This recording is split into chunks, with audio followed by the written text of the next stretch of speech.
रेगिस्तान के बीच एक ऐसी मानव निर्मित नहर जो पूरे एशिया में सबसे बड़ी है, और ये बना रहे हैं वही तालिबान जिन्हें दुनिया आतंकवाद से जोड़ती है। क्या आपको पता है अफगानिस्तान अब ऐसा कदम उठा रहा है जिससे दुनिया की बड़ी बड़ी ताकतें दंग रह गई हैं? आज की वीडियो सिर्फ निर्माण की नहीं बल्कि नियंत्रण की है, पानी, ऊर्जा और छुपे हुए ट्रिलियंस की मिनरल्स के नियंत्रण की, जिन पर चीन की भी नजर है। और सबसे चौंकाने वाली बात यह है कि तालिबान जो प्रोजेक्ट बना रहे हैं उनमें एक इतना बड़ा है कि वो पूरे एशिया में सबसे भारी है। लेकिन ये तो केवल शुरुआत है। असली धमाका तो तब है जब चीन 60 अरब डॉलर के मेगा कॉरिडोर को अफगानिस्तान तक पहुंचा रहा है। और कैसे ये सब रणनीति बदल देगा, जानेंगे आज इसी वीडियो में। आप वीडियो के अंत तक बने रहे, क्योंकि ऐसी बातें आपको कहीं और नहीं मिलेंगी। अफगानिस्तान के धार्मिक शासक तालिबान आज सिर्फ सत्ता में नहीं है, बल्कि ऐसे मेगा प्रोजेक्ट्स बना रहे हैं जो पूरे क्षेत्र का भविष्य बदल सकते हैं। 400 किलोमीटर उत्तर में शुरू हो चुका है कोश्तेपा नहर प्रोजेक्ट, एक ऐसी पानी की नहर जो 115 मीटर चौड़ी है, यानी कैलिफोर्निया की मशहूर एक्वाडक्ट से भी चौड़ी। ये प्रोजेक्ट सिर्फ फ्लड कंट्रोल या सिंचाई नहीं, बल्कि अफगानिस्तान की पूरी अर्थव्यवस्था को बदलने की तैयारी है। नहर अमू दरिया नदी का 20% पानी अफगानिस्तान की रेगिस्तानी जमीन में बहाएगी, जिससे 5,50,000 हेक्टेयर जमीन सिंचित हो जाएगी। ये आकार पूरा डेलावेयर राज्य से भी बड़ा है।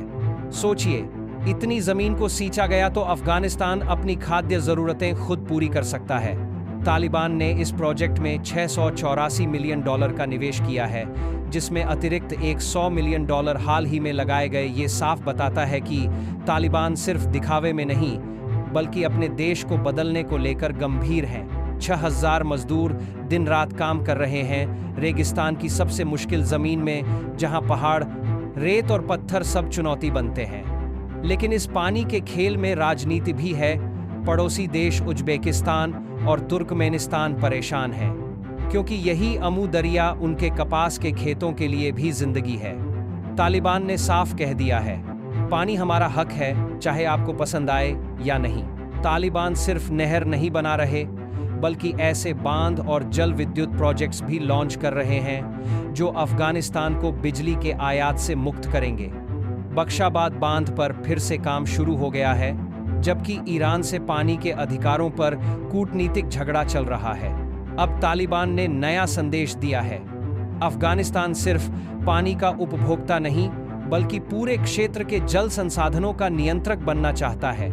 ये बांध सिर्फ सिंचाई और बिजली के लिए नहीं, बल्कि ताकत और पड़ोसी देशों पर दबाव बढ़ाने का जरिया भी है।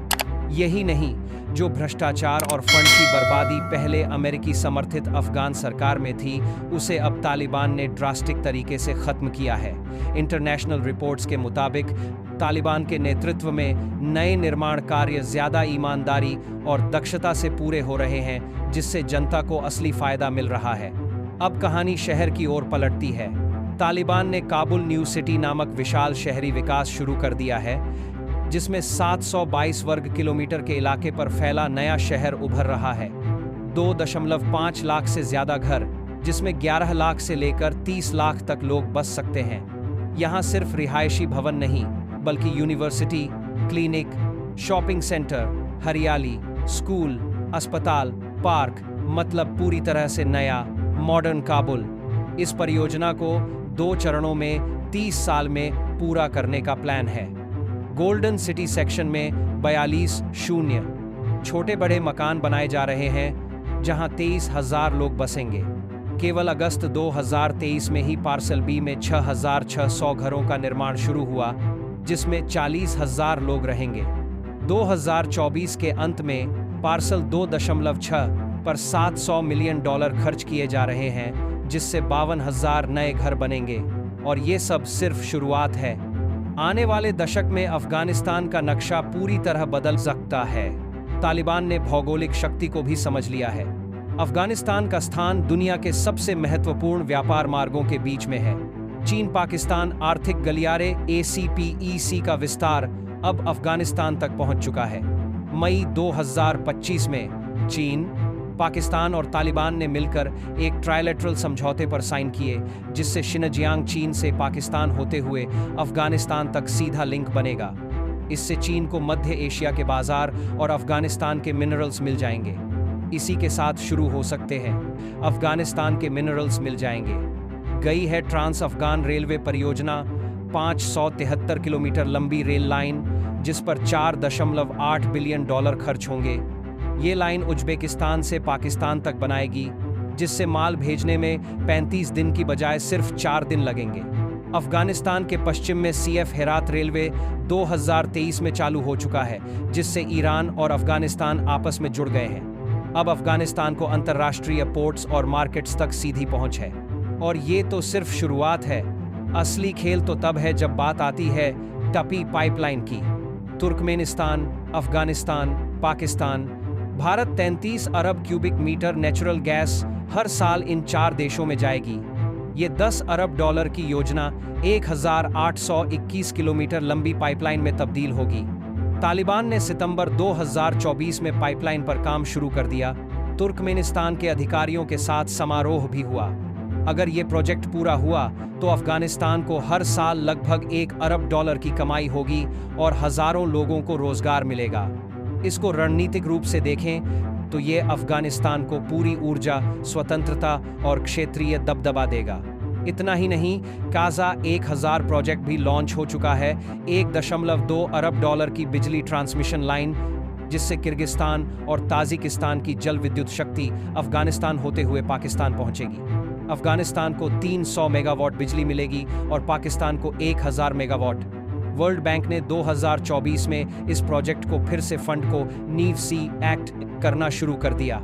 भले ही तालिबान सरकार को आधिकारिक मान्यता नहीं है, उन्होंने पेमेंट स्ट्रीम को तालिबान की पहुंच से बाहर रखा, लेकिन निर्माण जारी है, यानी लाभ तो अफगानिस्तान को मिल ही रहा है। अब बात करते हैं अफगानिस्तान के सबसे बड़े छुपे खजाने की, मिनरल्स और खनिज।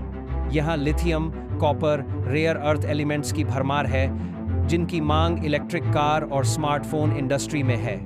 आयनक कॉपर माइन में चीन पिछले 15 वर्षों से माइनिंग राइट्स रखता है, मगर जुलाई 2024 में तालिबान ने सुरक्षा की गारंटी देकर काम शुरू करवा दिया, जिससे चीन को पूरा भरोसा दिखा।